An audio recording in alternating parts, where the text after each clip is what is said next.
ఇంద్రపాల నగర గ్రామంలో మండల నరసింహ బాబా గారి ఆధ్వర్యంలో గోశాల నిర్వహించడం జరిగింది. గోశాల నిర్వహణ కార్యక్రమాలను బజరంగ్ దళ్ నాయకులు, గ్రామ యువకులు సందర్శించారు. ఈ సందర్భంగా బజరంగ్ దళ్ ఉమ్మడి నల్గొండ జిల్లా కన్వీనర్ సందీప్ మాట్లాడుతూ సమాజ హితం కోసం గోవులను సంరక్షించుకోవాలని, గోవు వలన ఎన్నో రకాల ఉపయోగాలు ఉన్నాయని, గోవుల అక్రమ రవాణాను అడ్డుకోవాలని, ఆలయ భూములను కాపాడుకోవాలని, హిందూ సనాతన ధర్మాన్ని రక్షించుకోవాలని పిలుపునిస్తూ గోశాల నిర్వాహకులను అభినందించారు.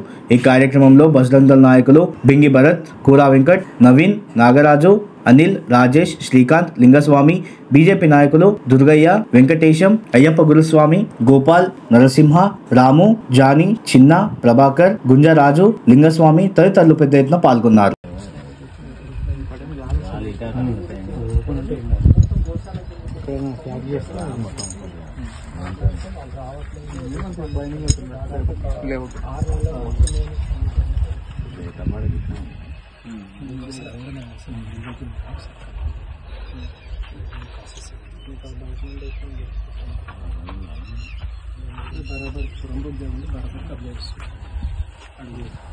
పెట్టి దొరకాలి ఏడవరకు అది వెళ్ళదు విషయం ఏడవరకు చెప్పి దాన్ని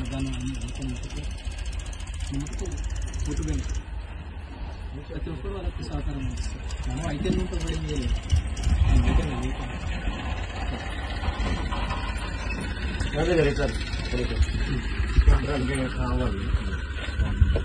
మన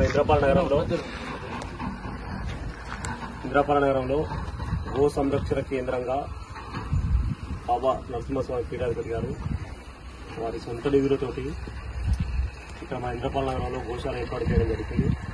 దానికి ఈరోజు మన ఉమ్మడి నల్గొండ జిల్లా నుంచి బజరంగ్ దళ్ మిత్రులు మన ఊరికి రావడం సంతోషం.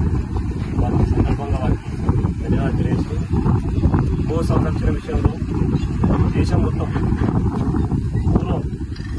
మొత్తం ఆలోచన చేస్తే ఈ భూమండలం పుట్టినప్పుడు మొట్టమొదలు 84 లక్షల జీవరాశులలో మొట్టమొదలు ఈ భూమి మీద ఆవిర్భవించినటువంటి జీవి ఏదైతే ఉందంటే అది గోవే. ఇది మన వేదాలలో చెప్తుంది, మన శాస్త్రాల్లో చెప్తుంది, వాస్తవం కూడా. అయితే గోవుతోటి ఉన్నటువంటి లాభాలు, భారతదేశం అంటే గోవుతోటి, గోవు పాలతోటి, గోవు మూటతోటి, గోవు పేడతోటి మనకు అనుబంధం. మన పల్లె వాతావరణంలో మనకు గోవే ప్రధానమైనటువంటి. గతంలో మనకు స్వాతంత్రం రాకముందుకు, స్వాతంత్రం వచ్చిన తర్వాత కూడా మనం ఈ గోవు ఆధారంగానే మనకు పంటలు పండేది, గో ఆధారంగానే మన జీవనశైలి ఉండేది. ఈ గ్రామాలలో గో ఆధారంగా ఏదైతే మనం పంట పండించుకోలేదైనా ఏదైనా కూడా ఇప్పుడు కెమికల్ వాడుతున్నాం. గతంలో మొత్తం గోపేడతోనే మనం పంట పండించుకోవాలి. అప్పుడు జనమంతా ఆరోగ్యంగా ఉన్నారు. ఇప్పుడు కూడా గోవుని సంరక్షించాలనే ఉద్దేశంతో హిందువులకు సంబంధించినటువంటి కొన్ని సంఘాలు, పిహెచ్పి గాని, బజరంగ్ దళ్ గాని, ఇది రాజకీయ పార్టీలకు అతీతంగా హిందూ సమాజాన్ని పునర్నిర్మించాలనే ఉద్దేశంతో ఈ రోజు బజరంగ్ దళ్ కార్యకర్తలు ముందుండి నడిపిస్తారు. ఎందుకంటే గోవు ఉద్దేశం ఒకటే, ఎందుకంటే మనకు భయంకరమైన కరోనా వ్యాధి అని ఒకటి వచ్చింది. వచ్చినప్పుడు గోవుతోటి ఎవరైతే గోవు ఉందో ఆ ఇంట్లోకి కరోనా రాలేదు. ఇది 100% వాస్తవం. ఇది ఎక్కడైనా తెలుసుకోవాలి. దానికి ప్రామాణికమైనటువంటి ఆధారాలు ఉన్నాయి. అయితే మనం చెప్పేది ఏంటంటే, మన ఇంద్రపాల నగరంలో ఈ బాబాస్వామి చేస్తున్నటువంటి ఈ యొక్క సేవకు మన గ్రామం తరఫున యువకులు గాని, అనుభవజ్ఞులు గాని, మేధావులు గాని, ఆధ్యాత్మికవేత్తలు గాని వారికి పూర్తి సహకారం అందించాలి. దానికి మేము కూడా ఖచ్చితంగా సహకారం అందిస్తాం. దీనికి మన బజరంగ్ దళ్ తరఫున కూడా మిత్రులు అంత దూరం నుంచి ఇక్కడికి వచ్చి మనకు మద్దతుగా నిలబడరు. అదేవిధంగా మన ఇంద్రపాల నగరంలో మన దేవస్థానానికి సంబంధించినటువంటి దేవాలయం భూములు కూడా ఉన్నాయి. వాటిని కూడా మనం బయటికి తీయవలసిన అవసరం ఉంది. అది మనం వచ్చి ఎంఆర్ఓ గారు చెప్పిపోయారు, మీకు కొన్ని ఎకరాల భూములు ఉన్నాయని చెప్పారు. అవి కూడా గవర్నమెంట్ పరిధిలో గవర్నమెంట్ తోటే మనం అద్దులు నిర్ణయించుకొని ఆ భూమి ద్వారా కూడా గో సంరక్షణ చేస్తున్నాం, గుళ్ళు కూడా సంరక్షణ చేస్తున్నాం. దానికి వారి మద్దతు మనకి ఇప్పుడు ఉంటుందని ఆశిస్తున్నాం.